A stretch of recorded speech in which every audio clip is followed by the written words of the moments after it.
लिखो ready start.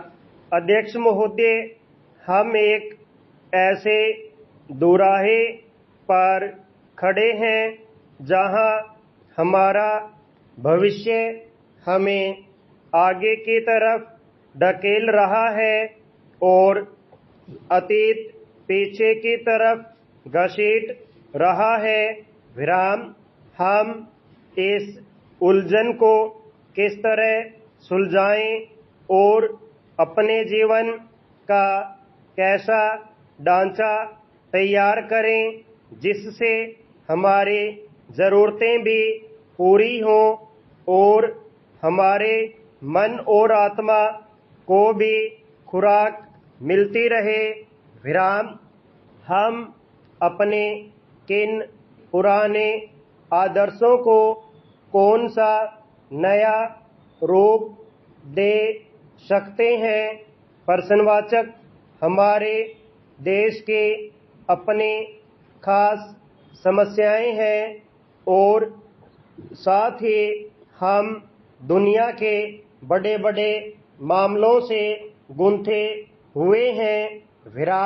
दुनिया आज गजब के तरक्की करने के बावजूद ऐसा जान पड़ता है कि वह अपने आप पर से विश्वास खोती जा रही है। भारत में हम इस वक्त अपने माली हालत सुधारने में लगे हुए हैं।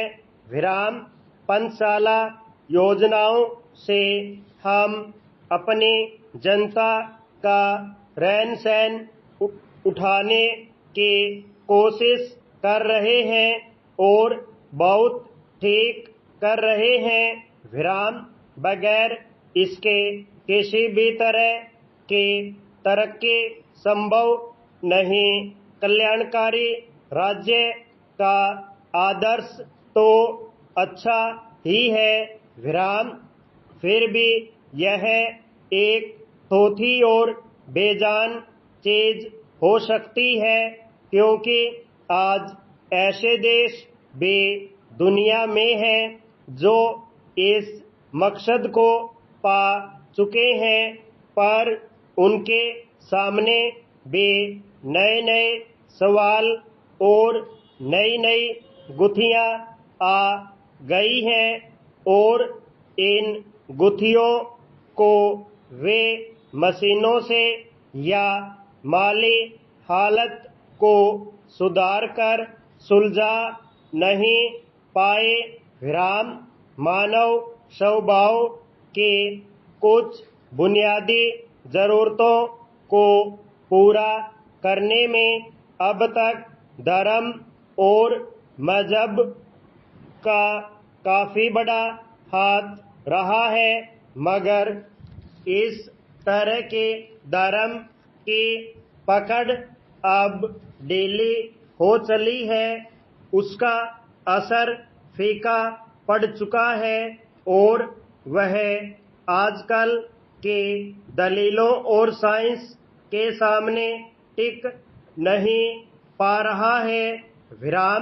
धर्म में विश्वास हो या न हो, पर इंसान के लिए किसी ऐसे आदर्श में अडिग विश्वास का रखना जरूरी है जिससे जीवन का रस मिलता रहे और जो हमें आपस में गुंथे रखे।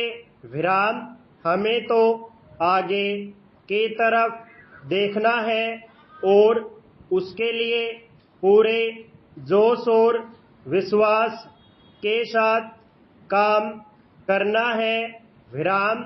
हमें साथ ही अपनी पिछली विरासत को भी कायम रखना है और उसी से शक्ति प्राप्त करनी है।